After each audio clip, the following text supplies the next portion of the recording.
Hi, I'm Nadia, and my fate was almost determined by old family traditions that I just couldn't fight. You might ask why? Well, my hands were tied because my mother was dying. Okay, but let me back up a bit and start from the beginning.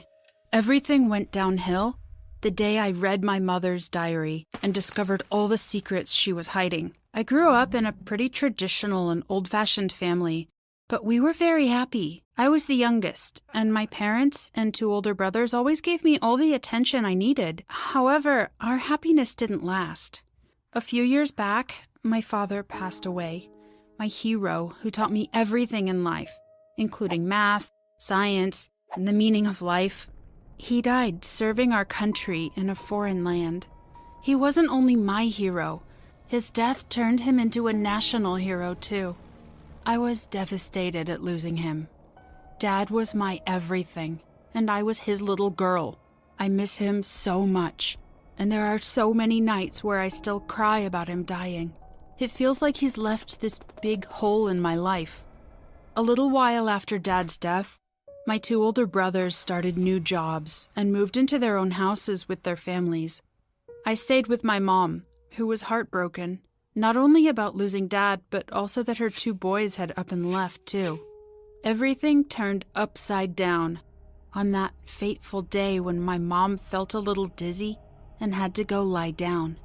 Ever since then, she was always tired, way too tired to do any of the housework that brought her so much joy, so I had to take over all the household chores for her. We went to see so many doctors, and they did every possible test. Waiting to find out what it could be was absolute torture. But they figured out what was wrong and assured us that many people survive that illness and even thrive, and that she was in good hands. I held on to that notion with both hands. I mean, what would I do without my mom? Eventually, they let her go home. She needed to rest, and I promised to take good care of her. After all, my brothers were too busy with their jobs and their own lives to even worry about her. The other day, while taking care of my mom, I dropped an empty glass on the carpet by mistake and saw something stuck between the mattress and the bed. What could it be? I wondered if it was maybe an old book that she was reading. After dinner, my mom fell fast asleep, so I tried to take the book out and put it back on her bookshelf, only to find it had a little lock. How odd! I got really curious, so I opened it, ever so slightly, only to discover it wasn't a book at all. Oh my, it was my mother's old diary. I laughed. My mother was so unpredictable. I mean, why would she have a diary? I was dying to read it, but I put it back immediately. It was wrong, and I didn't want her to suspect anything. As the days went on, my curiosity had gotten so bad that I started dreaming about what might be inside the diary. So one night, after my mom had gone to sleep, I couldn't wait a moment longer. I just had to take a peek. I took the diary to my room, sat down on my bed, and started reading it.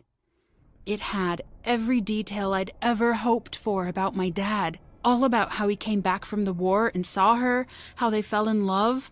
As I read this, tears of joy ran down my face. I suddenly had a thought and rushed to the very end to see if she had written anything recently. After all, she was sick and she never really talked about what she was going through. Opening that diary was a mistake I still regret even today. Because the more I read, the more I found out things that I never wanted to know. The first shocking thing I discovered: my mom was dying. How could she keep this a secret from us? I couldn't believe it. As far as I was concerned, her health was getting better. I closed the diary, and I hugged my pillow really tight. I was gonna be left in this world all alone. Why was everyone leaving me? That night, I cried myself to sleep. When I woke up a few hours later, my eyes were swollen. I didn't feel like getting out of bed or doing anything at all. I turned my head to the side of my bed, and the diary was still there. I opened it, and I started reading some more. I thought that I had already read the worst thing that I could possibly find in there, but then my heart stopped for the second time. Not only was my mom dying in secret, but she had also written a will. I found it, hidden in a small envelope that she had clipped onto the diary. My heart was pounding as I started reading what was inside the will. With respect to our traditions, I am leaving everything I have to my dear boys. Such strong young men. I'm so proud of them.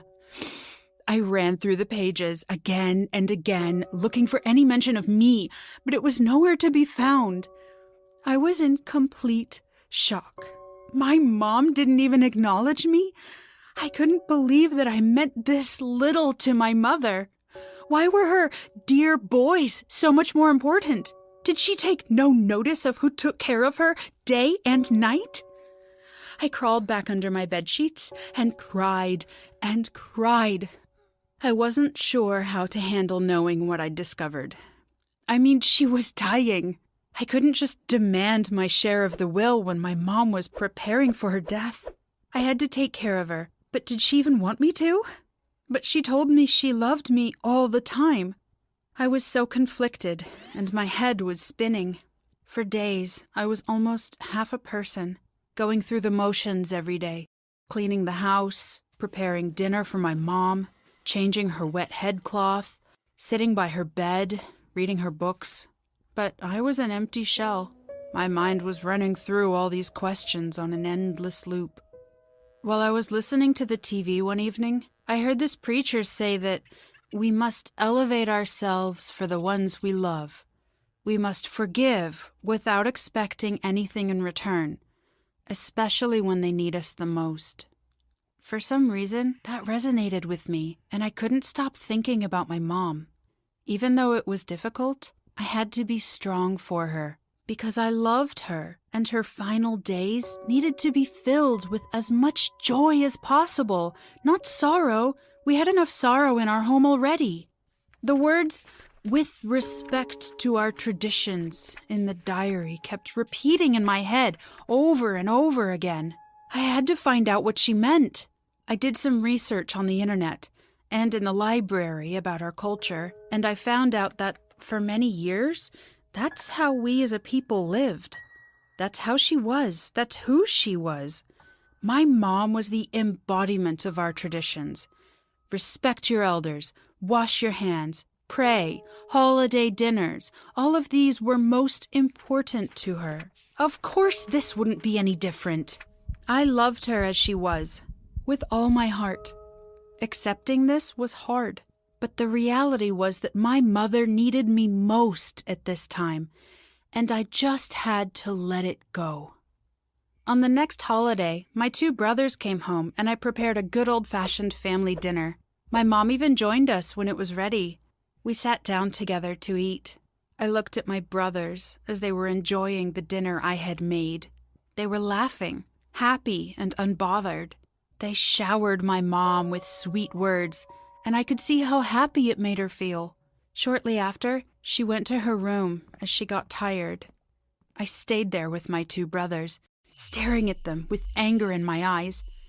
They asked me what was going on, and before I knew it, I just blew up in their faces. I called them every hurtful name under the sun, and then I started shouting at them saying, "Mom left everything to you 2. How could she completely ignore me like that? She has left me nothing. Doesn't she love me?" My brothers were confused, and after my outburst, I decided to tell them what I'd discovered. Apparently, they already knew that she was dying, but they were equally surprised about the will. My older brother said in a very stern voice, "Don't tell her you know. She doesn't need to worry, especially during this time. Plus, arguing with her won't lead anywhere. And you as well. We'll make it right. You are our family, our little sister. You're one of us. Did you ever doubt that we'd take care of each other? There are so few of us left. We must stick together, and you can come live with us." My other brother nodded and smiled. We hugged for a long time. That was 2 years ago. My mom passed away soon after that holiday. I still, however, feel her presence with me. I can't say that I was mad at her because of the will. After all, my brothers gave me my fair share of it without hesitation. They told me that nothing in the world can come between us, especially not money. Regardless of her commitment to traditions, I don't doubt her love to me because I felt it with every touch, every word, every look. I'm sure of it.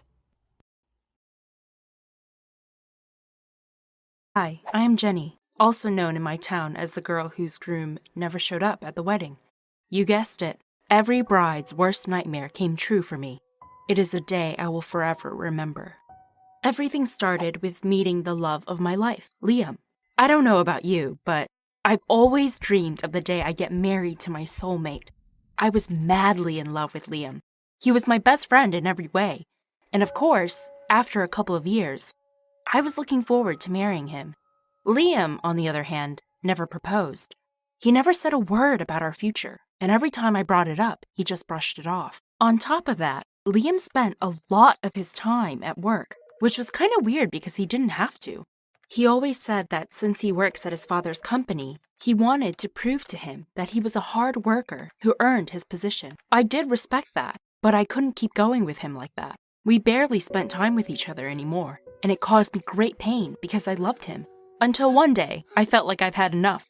Liam was obviously not considering marrying me, and he was leaving me alone most of the week. I had to confront him, and to be honest, I thought that Liam wouldn't care much anyway, because everything between us was just dying slowly. I was about to break up with him, but Liam begged me not to. He said that he was sorry and that he's ready to do anything just to keep me around. He looked deep in my eyes and said, "Jenny, please. You're all I have. I can't lose you." I really loved him. So I agreed to stay with him on the condition that we will start planning our future together. Liam agreed. He then started to change. He gave me more of his time. He spoke about marriage and said that he promises to propose to me at the right time. I was very excited, but not for long. Week had passed, and Liam started getting back to his old self of ignoring me. I felt like he was not being truthful with me again, and I had to do something, so I texted Liam and said that we need to talk that night after work. When I got home at night, I found Liam waiting for me with a smile on his face. He said that he had a surprise for us, and he pulled out 2 tickets to Paris from his pocket. "Are we going to Paris?" I asked. "Yes, baby," Liam said. "Get your things ready."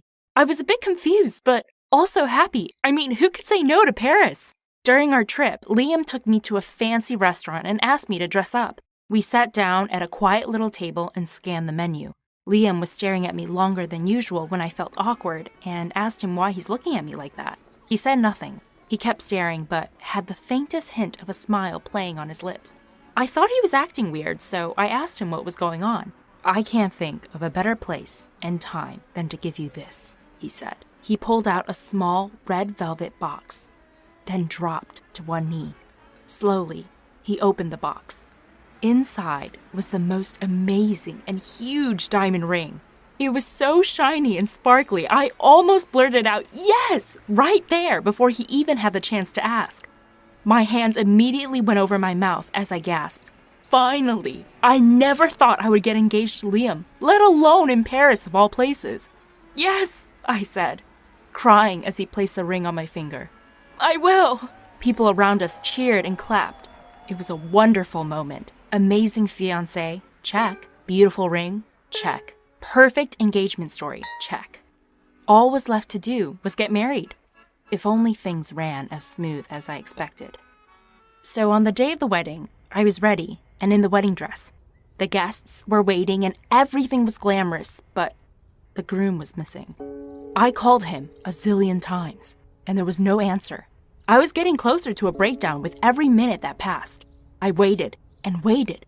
I thought he was going to walk in at any moment. Instead, I was looking at my guests as they were walking out. Anthony, the best man, never showed up as well, and he was supposed to come with Liam. I knew something must be wrong. I was sure that Liam would never leave me at the altar standing alone like that. Liam loved me, and he wanted us to be together. Something bad must have happened to them on the way, I thought. All kinds of ideas were rushing through my mind. I assumed that it could have been a car accident, or that one of them got terribly sick. It must be an emergency, I thought. My Liam was in danger, and I knew it in my heart. At that point, I stopped caring about the wedding and him not showing up. I just wanted to know that my Liam was okay and alive. I hurried up to his parents. Both of them looked extremely upset. I told them that we had to leave everything and go to the police station to report Liam missing. They looked at each other as if they thought I was crazy. Apparently, they believed that he really did leave me at the altar by choice. I tried in vain to convince them to help me. I then decided to do it on my own. I went back to the room and started taking my wedding gown off to prepare myself to leave. I couldn't believe his parents weren't worried. They should be going to the police station with me right now. I couldn't believe they were busy arguing about the wedding party arrangements that were going to go to waste instead of looking for their son. I was about to head out to the police station with my sister when I spotted Liam's mom on the phone.